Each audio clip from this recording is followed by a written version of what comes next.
ಇತ್ತ ಪಾರಿಜಾತದ ವಿಷಯವಾಗಿ ಕೃಷ್ಣನ ಜೊತೆ ಇಂದ್ರ ನಡೆದುಕೊಂಡ ರೀತಿ ಸಾಧು ಸಂತರಿಗೆ ಇಷ್ಟವಾಗಲಿಲ್ಲ. ದೇವತೆಗಳಿಗೆ ಕಿರುಗಳು ನೀಡುತ್ತಿದ್ದ ಭೌಮಾಸುರನನ್ನು ಸಂಹರಿಸಿ ಆತನ ವಶದಿಂದ ಅದಿತಿಯ ಕಣ್ಣಕುಂಡಲಗಳನ್ನು ಪಡೆದುಕೊಂಡು ಅದನ್ನು ಹಿಂದಿರುಗಿಸಲು ಕರುಣಾಳುವಾದ ಕೃಷ್ಣ ತಾನಾಗಿಯೇ ಅಮರಾವತಿಗೆ ಹೋಗಿದ್ದ. ಆತನನ್ನು ಆದರದಿಂದಲೇ ಬರಮಾಡಿಕೊಂಡ ಇಂದ್ರ ಸತ್ಯಭಾಮೆಯು ಕೇವಲ ಒಂದು ಪಾರಿಜಾತ ಗಿಡ ಕಿತ್ತುಕೊಂಡಳೆಂಬ ಕಾರಣಕ್ಕೆ ಕೃಷ್ಣನ ಜೊತೆ ಹೋರಾಟಕ್ಕಿಳಿದ.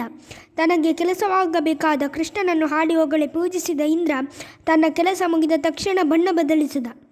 ಸದಾ ತಮ್ಮ ಲಾಭದ ಬಗ್ಗೆ ಮಾತ್ರ ಲೆಕ್ಕ ಹಾಕುವ ಐಹಿಕವಾದಿಗಳು ನಡೆದುಕೊಳ್ಳುವುದೇ ಹೀಗೆ. ಅತಿಯಾದ ಐಶ್ವರ್ಯ ಮನುಷ್ಯನನ್ನು ಸ್ವಾರ್ಥಿಯನ್ನಾಗಿಸುತ್ತದೆ.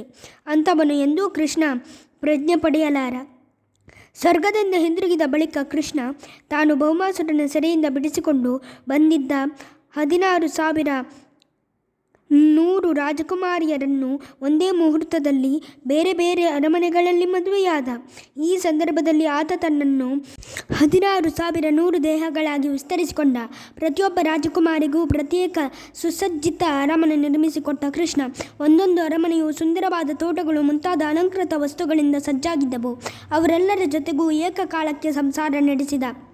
ವಾಸ್ತವವಾಗಿ ಈ ಎಲ್ಲ ರಾಜಕುಮಾರಿಯರು ಸಂಪತ್ತಿನ ಶ್ರೀಲಕ್ಷ್ಮಿಯ ವಿಸ್ತರಣೆಯೇ ಆಗಿದ್ದರು. ಪ್ರತಿಯೊಬ್ಬ ರಾಣಿಗೂ ಸಾವಿರಾರು ದಾಸಿಯರಿದ್ದರು. ಅವರೆಲ್ಲರೂ ತಾವೇ ಖುದ್ದಾಗಿ ಕೃಷ್ಣನ ಆರೈಕೆ ನೋಡಿಕೊಳ್ಳುತ್ತಿದ್ದರು.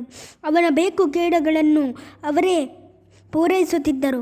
ಬೀಸಣಿಗೆಯಿಂದ ಗಾಳಿಯನ್ನು ಬೀಸುವುದು, ಸುಗಂಧಿತ ಎಣ್ಣೆಯನ್ನು ಅರ್ಪಿಸುವುದು, ಹೂಮಾಲೆಗಳಿಂದ ಕೃಷ್ಣನನ್ನು ಅಲಂಕೃತಗೊಳಿಸುವುದು, ಆತನ ಕೇಶವನ್ನು ಸಜ್ಜುಗೊಳಿಸುವುದು, ವಿಶ್ರಾಂತಿ ತೆಗೆದುಕೊಳ್ಳುವಂತೆ ನಿವೇದಿಸುತ್ತಿದ್ದರು, ಸ್ನಾನ ಮಾಡಿಸುತ್ತಿದ್ದರು ಮತ್ತು ಸ್ವಾದಿಷ್ಟಕರವಾದ ಭೋಜನವನ್ನು ಸ್ವಂತ ಹಸ್ತಗಳಿಂದ ತಿನ್ನಿಸುತ್ತಿದ್ದರು.